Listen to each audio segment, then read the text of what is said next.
भगवान की जय। गुरुर्ब्रह्मा गुरुर्विष्णु गुरुर्देवो महेश्वरा गुरु साक्षात् परब्रह्म तस्मै श्री गुरुवे नमः।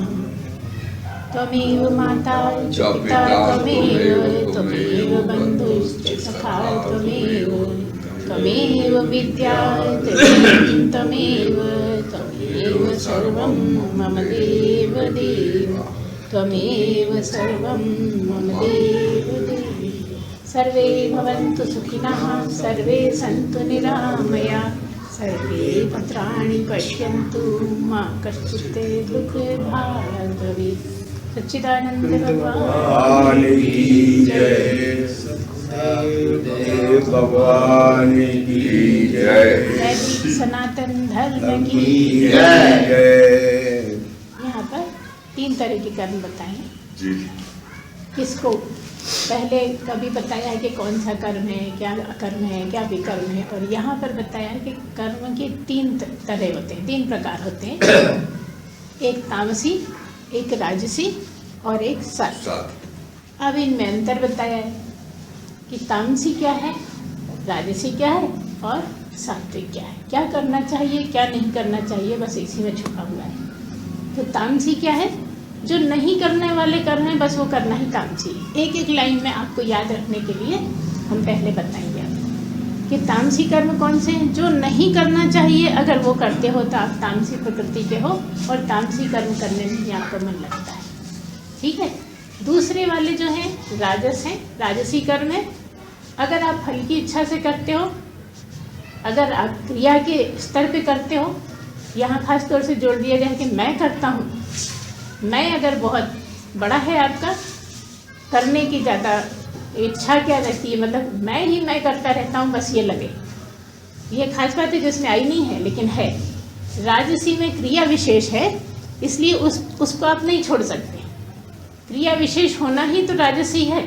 तामसी से राजसी में आने के लिए क्रिया करना आवश्यक है, तब आप तामसी से हट पाओ। इसलिए यहाँ पर बताया है कि जो काम आप किसी फल की इच्छा से करते हो वो राजसी है, और करना है इसलिए नहीं करते, मैं करूँगा, मैं करता हूँ, मैंने किया, अगर ये तीनों चीज़ें रहती हैं, ये इसमें एडिशनल है, मिलाकर है, ये है राजसी। तीसरा है जो कर्म करना चाहिए, कर्तव्य हैं, उचित है, वो सारे कर्म क्या है, सात्विक हैं। दूसरी बात इसमें क्या है कि फल की इच्छा के त्याग के साथ जो कर्म किए जाते हैं, कर्मों के फल की इच्छा ना हो तो सात्विक है। कर्तव्य करना है तो वो सात्विक है, कर्तव्यों पे विशेष ध्यान देते हो तो वो सात्विक मनुष्य है। मतलब अगर वो कर्तव्य ही कर्तव्य सारी जिंदगी ईमानदारी से करता है तो वो एक ना एक दिन तो पहुंच ही जाएगा। कर्तव्य करना ही सात्विकपन, देखो कर रहे हैं, राजसी में भी कर रहे हैं, सात्विक में भी कर रहे हैं, तामसी में भी। लेकिन अंतर क्या है, सात्विक में फल का त्याग करना है, सात्विक में कोई आशा नहीं है, किसी तरह की अपेक्षा नहीं है, किसी तरह की उम्मीद नहीं है कि ऐसा करूँगा तो ऐसा हो जाएगा, ऐसा करूँगा तो ये मिल जाएगा। ये कहाँ है, ये सात्विक में है। एक एक लाइन में मोटे रूप से याद रखने के लिए बस इतना ही याद रखिए, करने वाले कर्म करते हैं तो हम सात्विक हैं, जो करना चाहिए समाज में वो करते हैं तो हम सात्विक हैं, और अगर हम करने की इच्छा से करते हैं तो हम राजसी हैं। मैं करता हूँ, मैं करूँगा, मैंने किया, अगर ऐसा भाव रहता है तो सीधा समझ जाओ कि मैं राजसी हूँ। और अगर नहीं करने वाले काम हैं, जो मना किए जाते हैं, ये गलत काम है नहीं करो, दूसरे भी समझा रहे हैं कि नहीं ऐसा नहीं करना चाहिए, तुमने गलती करनी है, मैं तो करूँगा, मेरी मर्जी, कोई मुझे रोक नहीं सकता, ये क्या है, ये तमस होना, मतलब अंधकार में जीना है। तमस से मतलब क्या है, अंधकार। प्रकाश से मतलब क्या है, सात्विक। उजाले में रहना मतलब सात्विक भाव में रहना, अंधकार में रहना मतलब ज्ञान का अंधकार, अज्ञान हुआ। जब ज्ञान का अंधकार, ज्ञान का प्रकाश है, ज्ञान का अभाव है तो अज्ञान हो गया, और उसी के कारण आप तमस भाव में रहते हो। तो क्या मतलब है, बस यही मुख्य बात है। इनका विस्तार सारा जितना भी कर लीजिए, जैसे ही आप दिमाग लगाएंगे सब बातें साफ साफ हो जाएंगी।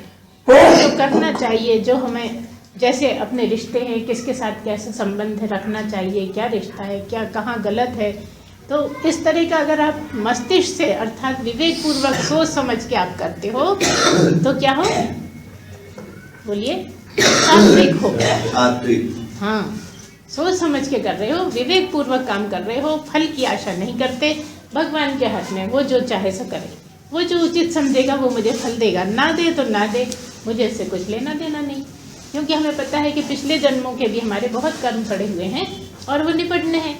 अगर भगवान के भाव के साथ काम होता है तो सात्विक भाव में रहते हैं और वो पिछले कर्म भी करते हैं। देखिए, एक ही कर्म से पिछले कर्म भी कट रहे हैं, और अगर आपने ध्यान नहीं दिया तो बन भी रहे हैं, और अगर आपने ध्यान दिया तो आप सात्विक में ही प्रवेश कर रहे हैं।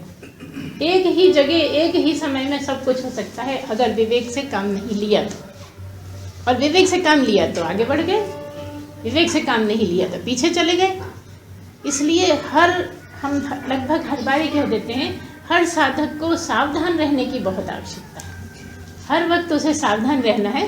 और किस मामले में, यहाँ क्या चर्चा चल रही है, गुणों की बात चल रही है, मेरा कौन सा गुण चल रहा है।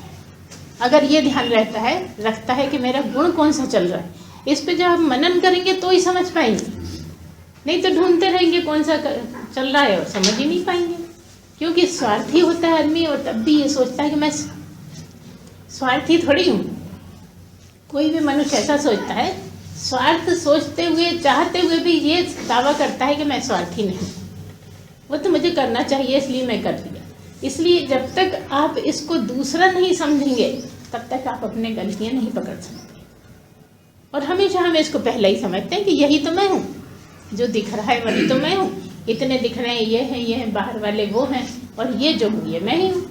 और जब इसको मैं मान लेते हो तो इसमें खराबी नहीं दिखती। खराबी पकड़ना बहुत मुश्किल है साधक के लिए।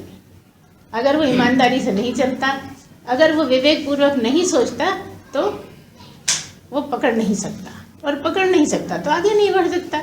और लड़ाइयाँ होने का कारण भी यही है कि वो अपनी गलती मानने को ही तैयार नहीं है, ईमानदारी से सोचना ही नहीं चाहता कि हाँ गलती मुझसे हुई है। वो तो दावे करता है कि मैं सही करता हूँ, कोई भी कुछ भी करता हो, लेकिन मेरे जैसा सही करने वाला कोई है नहीं। अंदर से लग भी रहा होगा कि मैं गलत कर रहा हूँ तो भी मानता नहीं। देखिए, आपके 3 शरीर हैं, है ना। जो स्थूल शरीर है वो तो यहीं खत्म हो जाता है, और सूक्ष्म शरीर साथ में जाता है, और जो भी आप कर्म करते हो वो सब साथ में जाते हैं, है ना। पहले इस तरह सोचना पड़ेगा कि जो भी हम कर्म करते हैं अच्छे हों या बुरे हों, क्योंकि उनका फल मिलना है, इसलिए वो साथ में जाते हैं। तो क्या मतलब हुआ, वो कारण शरीर और सूक्ष्म शरीर के साथ होते हैं, और स्थूल शरीर चल जाता है। तो स्थूल शरीर जो है वो पंचभूतों का बना हुआ है। काम सारे स्थूल शरीर से ही होते हैं, लेकिन जो भी होता है वो स्थूल शरीर नहीं है। क्या मतलब, एक पंचीकृत है, एक अपंचीकृत है, ठीक है। एक पंचीकृत है, एक अपंचीकृत है, और तीसरा ना पंचीकृत है ना अपंचीकृत है। समझ रहे होंगे अगर आपने पंचीकृत को समझा है तो, पढ़ा है विस्तार से। कभी कोई प्रश्न रखना चाहेंगे तो हम बताएंगे। तो अभी क्या बात हो रही है, ये 3 शरीर हैं। एक पंचीकृत है जो जल जाता है, खत्म हो जाता है, और जो अपंचीकृत है वो सूक्ष्म शरीर। तो जो भी कर्म करते हो उसके कर्म फल भुगतने के लिए साथ जाते हैं, और जो स्थूल कर्म है वो स्थूल शरीर के साथ खत्म हो जाते हैं। मतलब जैसे कि आप कंप्यूटर का समझें, थोड़ा बहुत जानते होंगे तो, एक है हार्डवेयर, मतलब जो दिख रहा है आंखों से वो हार्डवेयर है, और एक है जो बारीक काम उसमें होता है, तरह तरह के उसमें प्रोग्राम बनाए जाते हैं, वो प्रोग्रामिंग जो है वो सूक्ष्म शरीर समझ लो, वो साथ चले जाते हैं। समझ रहे हैं ना। 3 तरह की बात है। एक है स्थूल शरीर, जैसे कंप्यूटर है, टूट फूट गया खत्म हो गया, और एक है उसका जैसे इंटरनेट पर जो भी कुछ है वो खत्म तो नहीं होता, वो रहता है।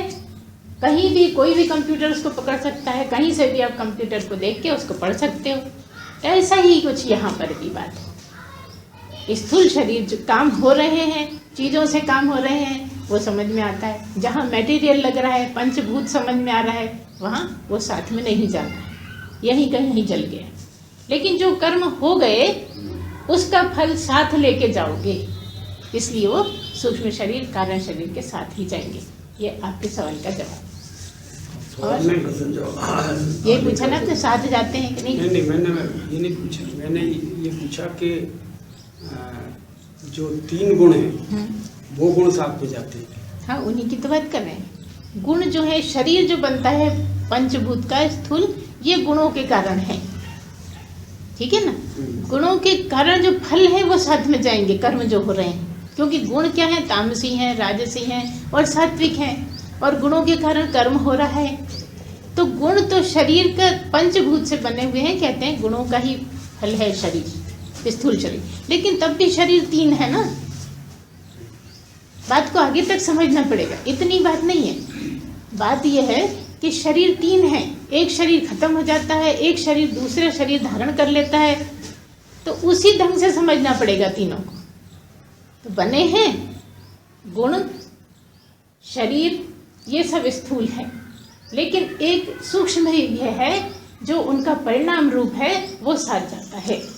वो अगले शरीर में जाके फिर गुणों का रचना करेगा। गुण तो बनेंगे ना, जैसे कर्म किए हैं उसके अनुसार अगले शरीर में भी गुण बनते रहेंगे, तामसी, राजसी और सात्विक समय समय पर उठते रहेंगे। ये जो साथ जाएगा असर, उस असर से गुण फिर से बनेंगे और फिर से उससे काम होगा। मतलब सूक्ष्म गुण जो है साथ जाते हैं, स्थूल गुण जो है वो शरीर के साथ खत्म हो जाता है, क्योंकि स्थूल जो गुण हैं उनसे ही शरीर का फॉर्मेशन होता है, मतलब शरीर बनता है। गुणों का ही फल है कि शरीर आपको मिलता है। जैसे आपके गुण हैं, जैसे आपने पिछले जन्मों में कर्म किए हैं, जिसका अधिकता है उस तरह से आपके शरीर की फॉर्मेशन बन जाती है। जो सूक्ष्म शरीर में पड़े हुए हैं उसके अनुसार आपका जीवन चलता है, और ज्ञान नहीं होना कारण है, इसलिए चलता रहता है। जिस जन्म में ज्ञान हो जाता है काम खत्म, गुणों का काम खत्म, मतलब निर्गुण। और तब भी गुण पड़े रहे तो शरीर में पड़े रहे, हमें कुछ लेना देना नहीं।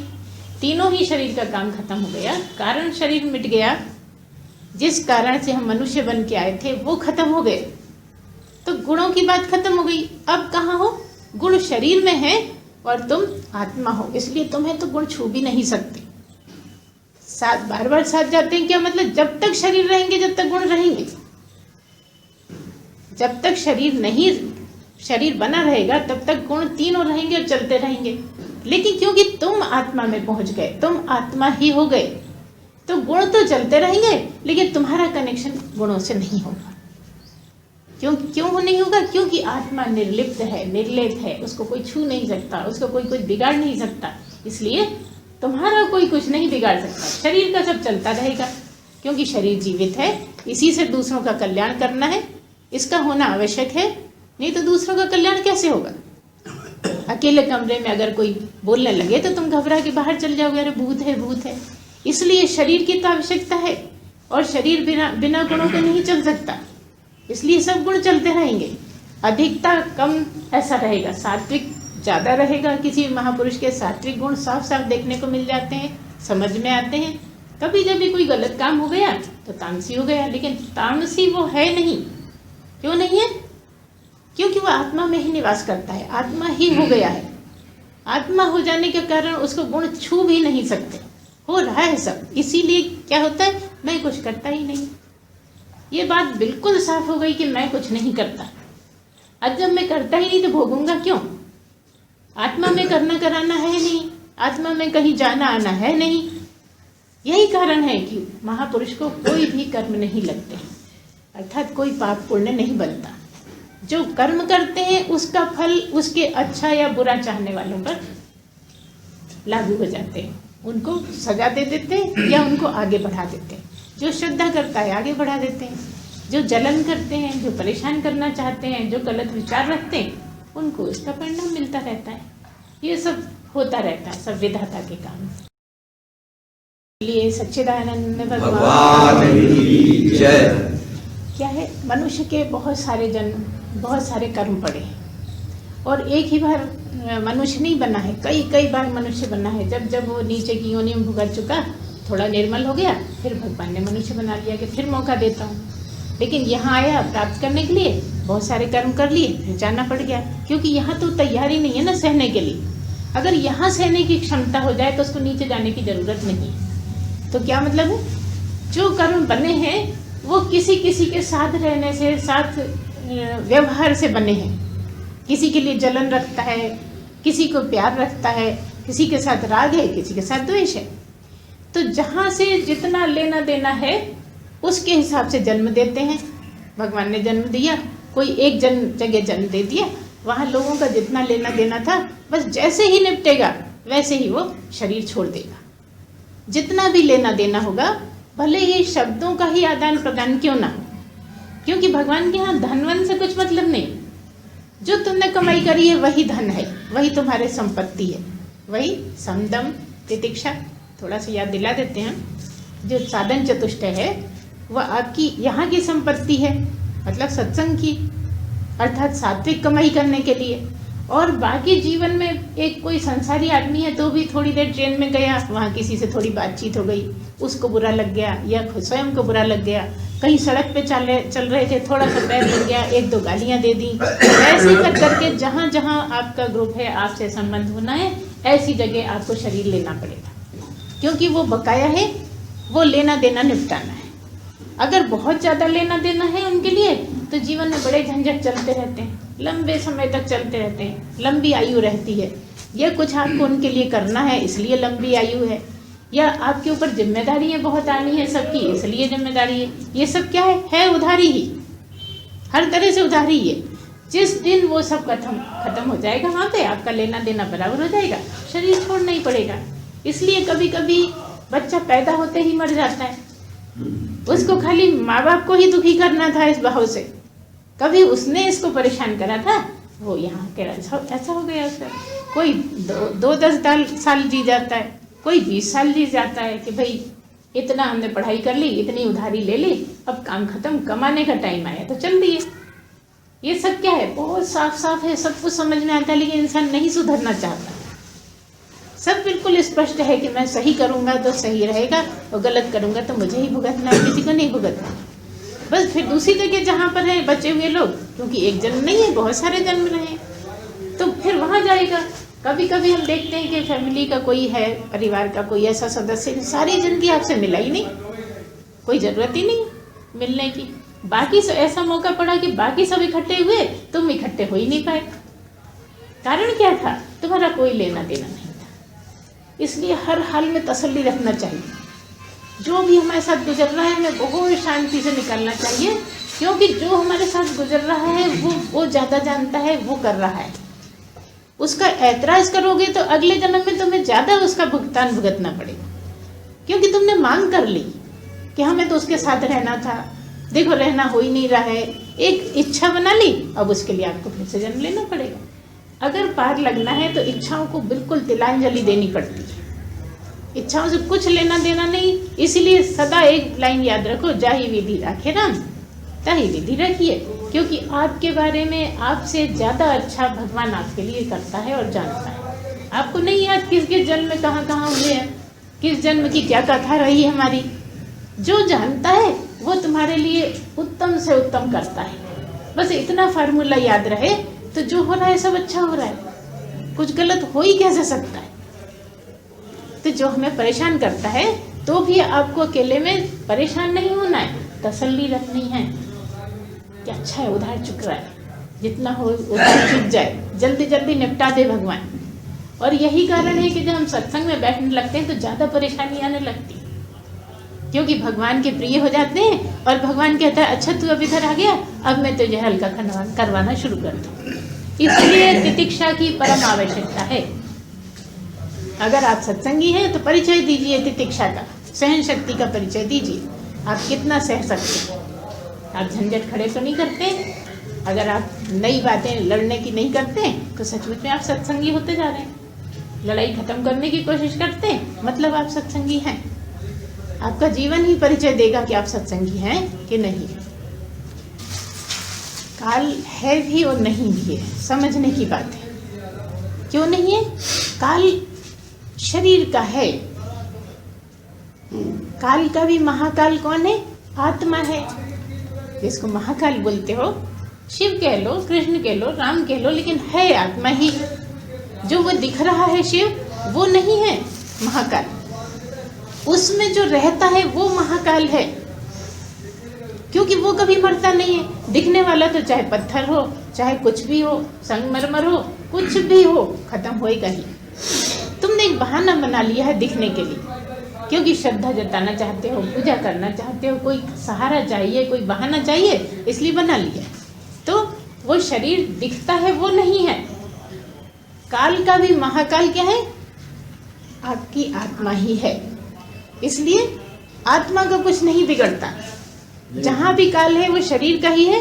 तो शरीर का जैसा संयोग है, जैसे आपके कर्म पड़े हैं, वही निपटेंगे और उसी हिसाब से मृत्यु होती है। इसलिए अकाल मृत्यु नहीं होती। जैसे ये वाली बात ऐसी है, जैसे आप कह देते हो बड़ी अनहोनी हुई। देखिए हम अनहोनी को स्पष्ट करते हैं। आप कह देते हो बड़ी अनहोनी हुई, अभी तो वो छोटा ही था बच्चा, फलाने इतने बूढ़े बैठे, वो नहीं मरे और ये मर गया, लगता है ना। और अनहोनी कह देते हो, अकाल मृत्यु कह देते हो, जबकि ये अकाल नहीं है। अभी जैसा हमने समझाया आपको पहले, उसके कारण हो रही है। और वही समय था, वही सही समय था मृत्यु का। जैसे कि कोई आराम से जा रहा है, खूब मस्ती में है, सड़क पर है, और अचानक खत्म हो गए, 2 मिनट भी नहीं लगे और खत्म भी हो गए, तो अकाल का हो गया ना अब तो। लेकिन उसके लिए तो बड़ी सुख की रही, उसने तकलीफ उठाई नहीं। तुम्हारा राग था इसलिए तुम्हें तकलीफ हो रही है, तुम्हारा द्वेष था इसलिए तुम खुश हो रहे हो, लेकिन उसको तो बड़ा अच्छा रहा, झट से निपट गया, कोई तकलीफ नहीं उठानी पड़ी। हाँ, उस समय अगर धोखे से हे भगवान इतना भी याद आ गया तो तर गया। इसलिए आदत सारी जिंदगी रहना चाहिए कि बात बात पे आपको भगवान की याद आए, हे भगवान, हे राम। अगर ऐसा स्वभाव बना लिया है तो अंतिम क्षण में हो सकता है आप जिसके लिए सारी जिंदगी प्रयत्न करते रहे हो, अंतिम समय में सांस निकलते समय आपकी मुक्ति हो जाए। कोई बड़ी बात नहीं है, क्योंकि 7 साल पहले हो, चाहे 7 महीने पहले हो, चाहे 7 घंटे पहले हो, चाहे 7 मिनट पहले हो, चाहे 2 सेकंड पहले हो, मोक्ष तो होगा ही। मरने से पहले अगर आप उसमें रम गए और प्राण निकल गए, मोक्ष तो होगा ही। इसलिए देखिए, थोड़ी सी कड़वी बात कह रहे हैं, बुरा नहीं मानना, क्योंकि अब आप काफी दिन से सुन रहे हो, समझ रहे हो बात को, विषय को। इसलिए क्या होता है कि बुरा कोई भी नहीं है, ना भक्त बुरा है, ना ज्ञानी बुरा है, ना कर्मयोगी बुरा है, सब अपने अपने अनुसार चल रहे हैं। लेकिन जब कोई भक्त होता है, अंत तक 2 ही बने रहते हैं, एक पूजने वाला, एक पूजने वाला, एक परमात्मा प्रभु और एक मैं दास। ये भाव वो नहीं निकाल सकता। अगर ज्ञान की कक्षा में बैठ बैठ के ये भाव निकाल दे, ठीक ठीक समझ जाए कि मैं तो आत्मा ही हूँ, तो सोई जाने जही जाए जनाई, है ना। और क्या, जानत तुम्हें हो जाए। इस पे दृढ़ विश्वास अगर है तो भक्त भी पूर्ण मोक्ष पा सकता है, क्योंकि एक हो गए। जब तक एक नहीं होंगे, जब तक मोक्ष कैसा?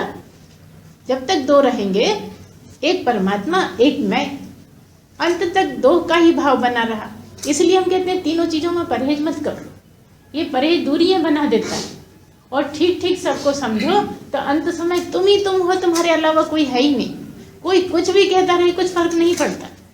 स्वयं को ऐसा एहसास होता है कि जिसको जो कहना है कहो, मेरा क्या बिगड़ता।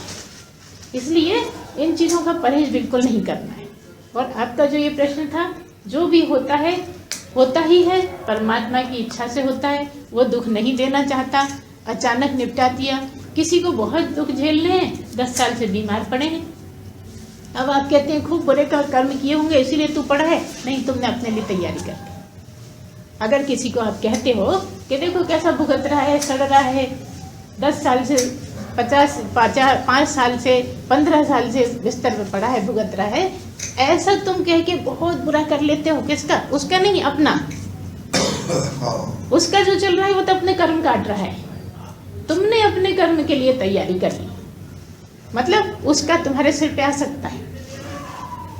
तुम तो ये सोच रहे हो देखो वो कितना बुरा आदमी है, मैं कितना अच्छा हूँ। कल का तुम्हें पता है? कल क्या होगा किसी को पता है? मेरे साथ क्या होगा? अभी घड़ी भर बाद क्या होगा? लकवा लग जाए, 20 साल पड़े रहे बिस्तर पे, क्या कर लोगे? और लकवे के भी अलग अलग स्तर है। किसी को लकवा लग के पूरा ठीक हो जाता है, किसी को थोड़ा सा लकवा सारी जिंदगी परेशान कर देता है। इसलिए कभी भी बड़े बोल बोलना ही नहीं है। तो क्या है, होगा वही जो होनी है, अनहोनी कुछ नहीं होती। अनहोनी एक शब्द जबरदस्ती का है, इसका कोई अर्थ नहीं है। जो होना होता है बस वही होता है। इसलिए जो जिसको भी तुम अनहोनी कहते हो, अनहोनी है ही नहीं, होनी ही थी। चर्चा कर लेते हो तो अनहोनी, बड़ी अनहोनी हो गई, बड़ी अनहोनी, उसके यहाँ क्या अनहोनी है, सब होनी होनी है बस। तुम स्वीकार नहीं करते इसलिए अनहोनी लगती। यही काल की बात है कि काल आपका बिल्कुल नहीं होता, अभी भी नहीं होता, बाद में भी नहीं होगा। वो तो समझते नहीं थे, इसलिए बार बार मृत्यु का सामना करना पड़ता था। हर शरीर में मृत्यु का सामना करा, हर शरीर में मृत्यु से डरे और डरते ही रहे। और अभी तक भी प्रैक्टिस नहीं हो पाई, अभी भी डर ही रहे। जिस घड़ी आप आत्मा ही हो जाएंगे, मृत्यु का कोई डर नहीं, क्योंकि मरेगा तो ये मरेगा, मैं क्यों मरूं, मरे मेरे दुश्मन, यही तो दुश्मन है। तुम इनको दुश्मन कहते, हम कहते हैं यही दुश्मन है आपका। और कहो तो परम प्रिय यही है, क्योंकि यही तो पार लगा देता है, यही झंझटों में डाल देता है, यही पार लगा देता है, यही आपकी नाव है, यही आपका रथ है, यही आपकी ट्रेन है। क्या नहीं है, आपकी दृष्टि क्या है, बस ये कहाँ क्या है, ये आपकी ठीक ठीक समझ हो, सुलझे हुए हो, तो वो ज्ञान सुन सुन कर ही होता है। इसलिए जितना आप ध्यान से सुनेंगे, उतारेंगे, और हम तो कई बार कह देते हैं, आप 10 बार भी पूछ लोगे प्रश्न तो हमें कोई ऐतराज नहीं है। हम ये कभी नहीं कहेंगे कि अरे कल तो बताया था, अब नहीं बताते रहे। ऐसा नहीं है, वो ज्ञानी है ही नहीं जो ऐतराज करता। वो जानता है कि धीरे धीरे समझ में आती हैं ऐसी बातें, जितनी जितनी शुद्धि होती जाती है उतनी उतनी समझ में आती रहती है। कल हम जिसको बहुत बुरा भला कहते थे, आज हमें वो अच्छा लगने लगता है। क्यों? क्योंकि हमारा स्तर अच्छा हो गया। सच्चिदानंद भगवान की जय, सतगुरुदेव भगवान की जय, वैदिक सनातन धर्म की जय।